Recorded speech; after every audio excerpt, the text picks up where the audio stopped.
Alors cette semaine je vous propose une vidéo sur les villes au Moyen-Âge qui résumera 3 aspects du chapitre. Alors tout d'abord, pour comprendre ce que c'est qu'une ville, il faut se rappeler d'une distinction très importante en histoire comme en géographie entre ville et campagne. Voici la campagne, voici la ville.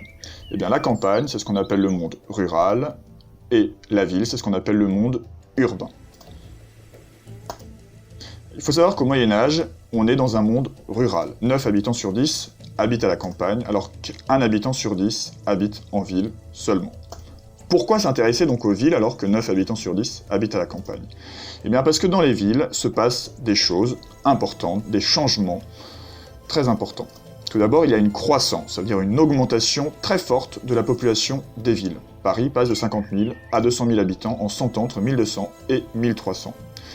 Deuxième chose, il y a une nouvelle société qui naît en ville. Alors une société, c'est un groupe organisé d'humains. Alors donc si on récapitule les 3 mots de vocabulaire à connaître, urbain, rural, croissance, augmentation, société, ensemble d'êtres humains vivant en groupe organisé. Alors premier aspect du chapitre, les villes sont en plein essor, en pleine croissance grâce aux échanges. Alors on va d'abord étudier l'exemple de Bruges, une ville des Flandres. Cette ville a connu une très forte extension spatiale, ça veut dire que son territoire s'est considérablement augmenté du 9e, ce qui est en rouge, jusqu'au XIIIe siècle, ce qui est en jaune. En effet, au 9e siècle, la ville est toute petite, seulement centrée autour du château. Après, 3 siècles plus tard, elle s'est considérablement agrandie, avec avec un hôpital, plusieurs églises. Et puis, 100 ans plus tard, la ville s'est encore agrandie avec de nouvelles églises, un port, une muraille également. Et bien tout ça, c'est ce qu'on appelle l'extension spatiale de la ville. La ville prend de plus en plus de place.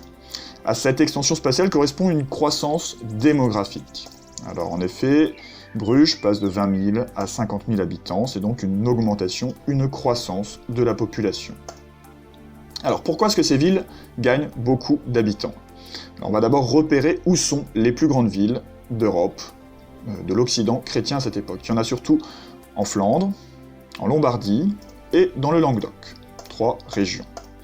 Alors parmi elles, il y a des villes industrielles comme Gand et Milan. Ce sont des villes qui produisent des produits, notamment du textile.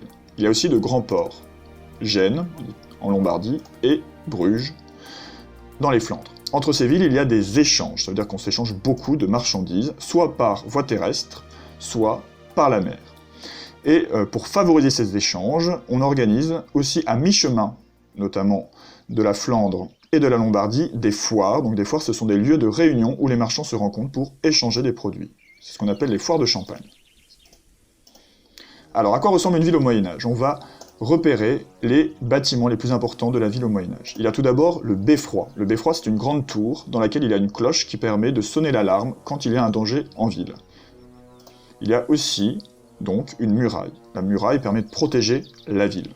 À l'extérieur de la muraille, il y a les faubourgs. La ville est en pleine croissance, en pleine extension, et donc, quand on veut s'installer en ville, il n'y a pas assez de place, et donc on va construire des quartiers à l'extérieur de la ville. Il y a aussi une église, voilà, pour la vie spirituelle des habitants, et aussi, donc, une tour, un pont-levis, donc qui sert à protéger, mais aussi à contrôler ceux qui rentrent en ville, notamment les marchandises, parce qu'on demande des taxes sur les produits qui rentrent en ville. Alors voici un exemple de beffroi, un exemple de cathédrale. Très bien. Dernier point, qui sont les habitants des villes? Alors, on a vu ce qu'était une société. Souvent, dans une société, il y a une organisation hiérarchique. Alors, une hiérarchique, c'est quand il y a des personnes dans une société qui ont plus de pouvoir, plus d'argent, plus de responsabilités que d'autres. Pour comprendre ce que c'est, il faut imaginer que la société, c'est comme une pyramide. Il y a tout en bas beaucoup de personnes qui ont peu d'argent, peu de pouvoir.